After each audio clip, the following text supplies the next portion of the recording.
Happy week 4 Fermented Foods Challenge. This week we're making homemade fermented ketchup. So if you've never had fermented ketchup before, don't worry, I haven't either. We're gonna make this together, but I hear it has an incredible depth of flavor that you just can't get from real ketchup from the store. That's not really real, is it? That stuff's loaded with a bunch of sugar. So I wanted to show you how to make homemade fermented ketchup in case you want to sneak some fermented foods into your kids' diet, right? Which would be awesome. Okay, so to make our own ketchup, and this is fermented, meaning it's healthier, it's going to be more digestible. If you're eating foods that aren't very digestible, go ahead and put some ketchup on it. So go get yourself a big bowl just like this. We're going to take 2 cups of tomato paste. Try to get an organic tomato paste from your store, and we're going to just kind of scoop this into the bowl here. So this is going to look fairly thick at first until we kind of thin it out. And to thin it out, we're going to need some of that whey that I taught you guys how to make last week, but I'll tell you about that again. Okay, so first we need that. Then we need to add like a 4th cup of some sweetener because we don't want our ketchup to not have, a very good flavor. So I like to use 100% pure maple syrup for this. You can use raw honey. Another sweetener I like is pure date syrup. This is called the Date Lady. I got that from the Natural Grocers. So you're going to need about a 1/4 cup. I think I'll just eyeball this, and I think I'll mix the 2 of those together. So I'll just do a little bit of maple syrup there, and then I'll do a couple of squirts of this date syrup, like that. And that probably equals about, 1/4 cup. So from here, if you can even see that, I'm just gonna whisk that together, get that nice and smooth. And the spices we put into this, guys, is gonna add a nice, rich, yummy, delicious flavor to your ketchup, okay? So we did that, we put in our sweetener. Now we need to add a 4th cup of whey. Let me quickly tell you about whey. I got whey from, I put a tablespoon or 2 of plain Greek yogurt that has a live bacteria in it. I put that into a mason jar with about halfway filled up with whole milk. I waited about 3 to 4 days and it curdled up, and then this liquidy stuff came out of it. I drained it and I got this liquid stuff, and this is called whey. And that's how I got that. So if you're ever wondering if you have a recipe that calls for whey, which you probably never will except for this recipe, maybe a couple other fermented recipes, that's how you can do it yourself, okay? And then I would save the other milk that was drained off, that's kind of curdly, because now that can be used for buttermilk for your pancakes or breads or buttermilk. Sometimes I do a buttermilk chicken or something like that, so don't throw that away either. But this is awesome. This is a great way to get some whey. And that's just by sitting out milk at room temperature with a couple of tablespoons of that plain, I like to use plain Greek yogurt for that, okay? So we need to add a 4th cup of whey to our ketchup here. So let's whisk that in. And this is starting to thin out a little bit. And now we need to add vinegar. So you can use apple cider vinegar. I'm gonna go ahead and use something called coconut vinegar. I picked that up at Winco. Let me smell it. Make sure it's nice and vinegary. That's perfect. So I'm gonna add just a couple of tablespoons of that to my ketchup. But you can use apple cider vinegar. That's what I would use. Okay, that Bragg's stuff would probably be the best. And then we just keep whisking that in here. I'm gonna add a little bit of salt, so just a teaspoon of salt here. And I like to use a good sea salt. You can use Himalayan salt, but we'll use a little bit of salt there. I'm also gonna be using some allspice. So we're gonna get a teaspoon of allspice. Throw that in there. Okay, that's gonna give it a nice deep flavor, but watch. Just watch. We're gonna add some ground up cloves in there too.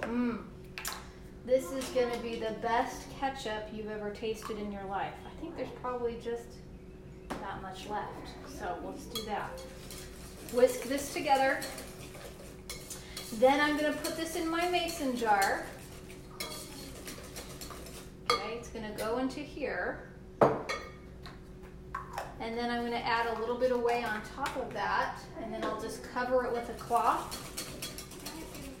and it'll be ready to ferment. Okay, so let's take that there. Let me grab my tool where my tool is, but it's one of those things that's a funnel that you can pour stuff easily into jars when you're canning. We'll just have to spoon this in here the best we can. Just like that. Okay, so we're gonna fill up a good sized jar. You know, this project probably only costs $2 for this whole jar here.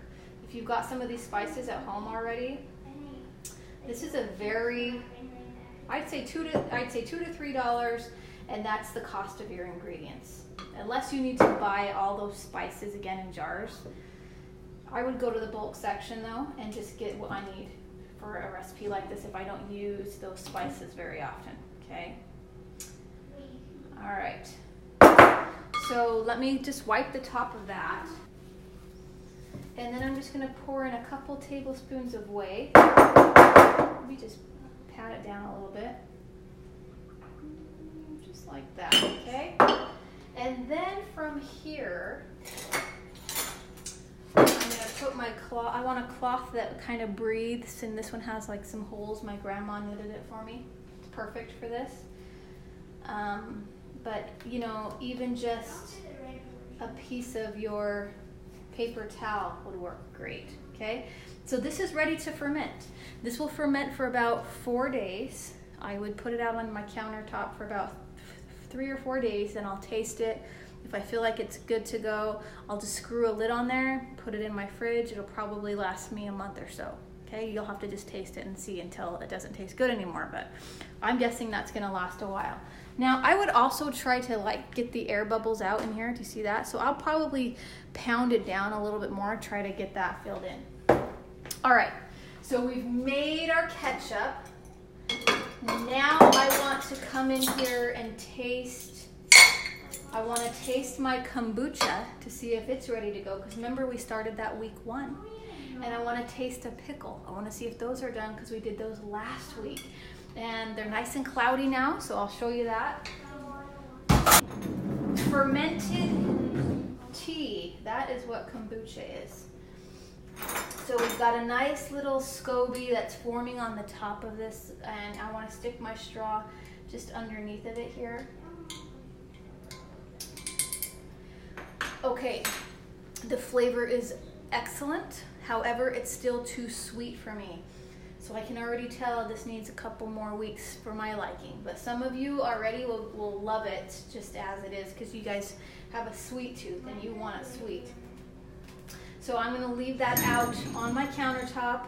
I'll leave it out anyway. Even when it's done, I don't put it in the fridge. I just leave it out and I just keep sipping on it and sipping on it until it's all gone. And I probably would only sip on maybe like a shot glass full a day, okay? Is all you need of that. Okay, here's our pickles. Here's our pickles. Let's take a look here. Here's our fork. Now, I wanna make sure I get a good one. So I'm gonna come down low here. Let's see here. Come on in here. So here's a pickle that we just did last week. Ooh, the flavor's really, really good. It's actually really spicy because I put some red pepper flakes in there. So that gives me like a nice vinegary, a bite of spice pickle, which I actually really like. So my pickles taste like they're done, so I'll probably put those in the fridge now. So those are ready to go. All right, so that's week 4 that we're on. We did the ketchup. So I hope you guys do the ketchup, and then I hope you come back here for week 5, which is next week. We're gonna be doing creme fraiche. Don't miss that one. You're gonna love it so much. It's so decadent, so amazing. Tastes amazing on sweet stuff. Tastes amazing on savory stuff. Come back for the creme fraiche for sure. And let me know how your fermenting's going. Great to see you here, Courtney and Bonnie. Hope you guys have a great rest of your day, and I'll talk to you guys later. Bye-bye.